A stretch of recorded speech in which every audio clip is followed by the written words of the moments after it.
Assalamu alaikum. My name is Abdullah Anas, and this is a Draw My Life.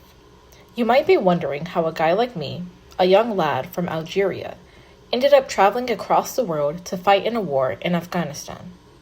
So, I'm going to take you back in time. My story didn't start in Afghanistan. I grew up in Algeria, surrounded by my faith, my community, and a strong awareness of what was happening around me in the Muslim world. From a young age, I felt a sense of responsibility, like I wasn't supposed to just sit back while others suffered. So when I heard about what was happening in Afghanistan, it didn't feel distant. It felt deeply personal. So I decided to do something about it. As I mentioned before, I was born and raised in Algeria. My father joined the Algerian army just when I was a little kid. He became more religious, and he wanted me to connect more to my faith as well. So, he took me to a government school and then moved me to a more secular school, which made me become more devoted to my faith. I then decided that it was time for me to move around to study and learn more about Islam. I decided to go to El Kemis, which is still in Algeria today, to understand Islam and its principles more. It was there that I met a man named Sheikh bin Rabi, who is an extremely devoted Muslim. Through him and the Tablighi Jamaat, or the Sunni Islamic missionary movement, I had a spiritual awakening. I became more connected to my faith than ever before, and I joined the Muslim Brotherhood and learned more about jihad and how I could help my fellow Muslims in Afghanistan. If you were to tell me that I myself would be fighting in Afghanistan in a couple of weeks, I would not have believed you at all. I mean, I didn't even know where Afghanistan was located geographically. I didn't know anything about the country until I stepped foot in Afghanistan. When I was in Medina for Ramadan in 1981, working as a guide to pilgrims in Saudi Arabia, I coincidentally met Abdullah Azam. While at the time, I had no idea who he was or what he did. However, it was only later when I read his article in a magazine on the Afghan jihad that I realized who he was. Ironic, isn't it? I turned out to be Azam's son-in-law. The Afghan jihad has shaped who I am today. There's absolutely nothing more intense in life than war. The mind boggles that someone as minuscule and unimportant as I had a small part in the downfall of one of the mightiest superpowers in the history of mankind. God's ways are strange, but then again, it's one raindrop that then becomes a vast ocean. As I mentioned before, in 1983, I had no idea where Afghanistan was or what it was. After all, I was just a country boy from Algeria. All I knew at the time was that I wanted to help my fellow Muslims in Afghanistan who were fighting against the Soviet Union, a godless superpower. I didn't want to be a passive supporter, seeing what was going on to my fellow brothers by the Soviet Union, but I wanted to actively support them. My beliefs turned into action. I performed Hajj that year and saw Abdullah Azam again. Another coincidence, right? Or maybe it was a sign from Allah for me to perform jihad in Afghanistan. Nevertheless, I told them that I had his legal ruling and was convinced by it. But I did not know how to get to Afghanistan, let alone participate alone. Azam gave me his Pakistani number and told me to get in touch with him in Pakistan. He told me that he would introduce me to Afghan leaders in Peshawar. I told him that I would be able to travel in 15 days. I initially landed in Karachi, Pakistan. Karachi was an insane culture shock. Everything was completely different than what I had known my life to be in Algeria. I could not communicate with them in English, French, or Arabic. The bazaars with bright colors, the liveliness, and the intense poverty were all things that were foreign to me. The smells, too, were different. The street vendors who served milky tea with cinnamon instead of espresso, the smell of fried samosas, the colorful clothes, everything I had known was to be reassessed. Fortunately, using gestures and phrases in Arabic, I managed to purchase a ticket to Islamabad, the capital. Then I was able to get tickets to Peshawar with the help of Abdullah Azam. On the day of our departure to Peshawar, as we all sat down for lunch, the sheikh introduced me to a man you guys probably have never heard of, Osama bin Laden. Irrelevant, right? Sorry, let's get back to the details. The flight from Islamabad to Peshawar was no more than 20 minutes. There we were met by the driver, Abdul Rasul Sayyaf, the leader of the Mujahideen parties. While the Afghan Mujahideen were united against the common enemy, they were also split between 7 parties, and at the head of these factions was Sayyaf. A couple of days later, Sheikh Abdullah left us for Islamabad as he fulfilled his teaching commitments, having introduced me to relevant people, and I continued being the imam over there. I would lead prayers, recite the Quran, and so on and so forth. I then finally took part in military training in Afghanistan.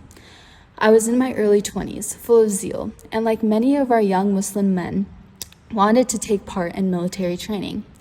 Yet, while I was full of enthusiasm for military life, I didn't want to rush headlong into a conflict without knowing what was going on in Afghanistan or what service I would render its people. I was given the opportunity 2 months later when Sheikh Abdullah visited again. Our mission was not frontline fighting, but intelligence fighting. We would go for a month or 6 months.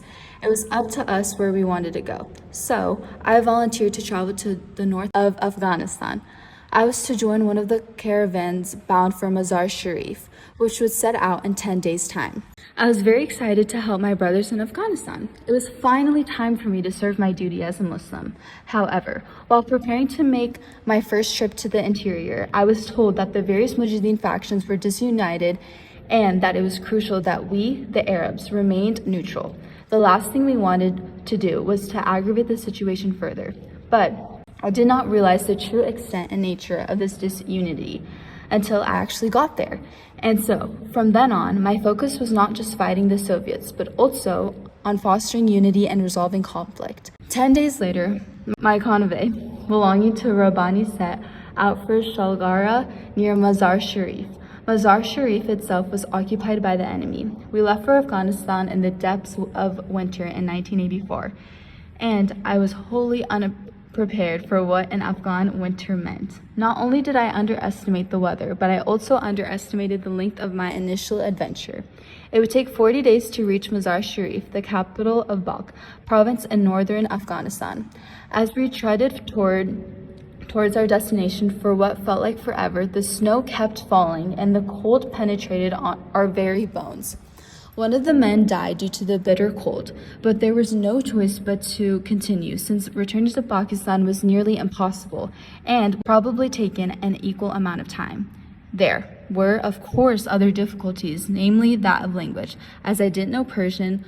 On the way to Mazar Sharif, we also came across an area known as Hazarajat in central Afghanistan, which was a predominantly Shia area. As a result of the sectarian affiliation, I was made to understand that they may not be so welcoming towards us, Arabs, and might even use it as an excuse to hamper or even sabotage the progress of the convoy. The people of the Hazarajat would discriminate against us, for instance. If we wanted to buy a piece of bread, prices would rise to extraordinary levels. If a baker from Hazarajat usually charged 3 rupees for bread, he would charge us 30. So, we had to travel in silence for 3 days, not fully understanding what was happening. One day, we all, the caravanners, decided to go out to eat at a restaurant. However, local officials entered our tent. They asked me to speak Persian, and since I couldn't, they took me with them. Luckily, after guilt-tripping the guards and local authorities, they let me go. After a month of walking, we finally arrived in the province of Balkh, where the provincial capital was Mazar-e-Sharif. Finally, right? You know what they say. With hardship comes ease. Or that's what I thought.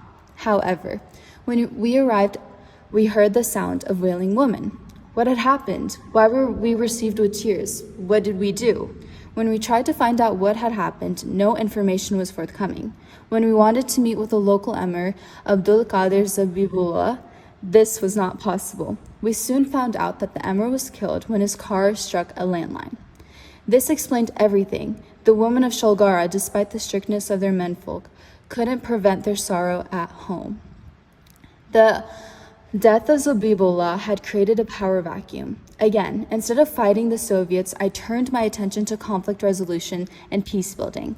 I sensed the political rivalry was rearing its ugly end, threatening to destabilize the political equilibrium and disciplined Zabibullah had managed to achieve through the force of his personality. This is when I started to taught the idea of Ahmad Shah Massoud, for he was held in even higher regard than Zabibullah, as everything Zabibullah knew, he knew from Ahmad Shah Massoud.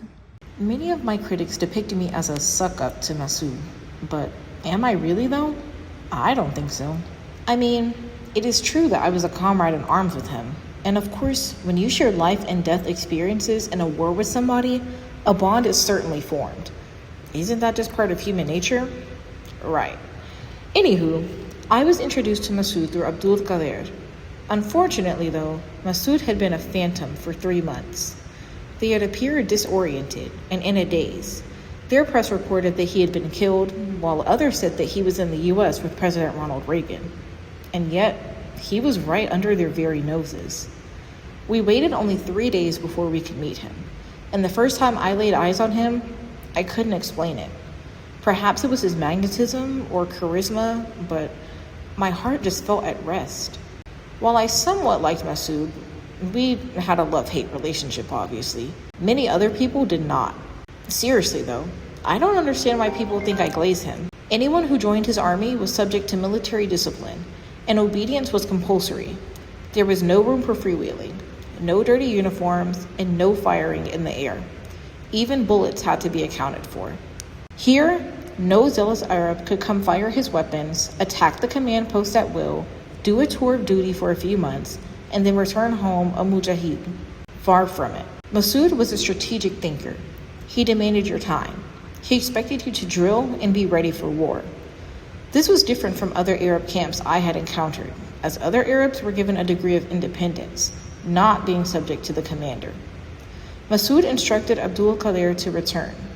He ordered his financial director to replenish Abdul Qadir's funds and asked that he sign off on the papers. After that, he turned to me again. "Stay," he said. "You belong here." There seemed to be no room for discussion. It wasn't a command, it was an appeal to my heart. Live with us, die with us. Your fate is ours. It wasn't just me, but all of us felt irreparably entwined with him. I felt estranged from other regions, like a Darwish estranged from the world. I saw in Masood Muslim manhood personified, a perfectly balanced sword, elegant, sharp, lithe, and strong, with the handle of ivory and verses of poetry and the Quran engraved in the finest calligraphy. I had no choice but to stay. This is when I started training with Masood, and it was there that I encountered my first battle 3 months into training in northern Afghanistan. That first battle holds a very special place in my heart. This is where my jihad journey actually started, and was the day I could finally consider myself a jihadist. I hope this gave you insight into my story and explains how an Algerian boy like me ended up on the front lines in Afghanistan. Thanks for watching!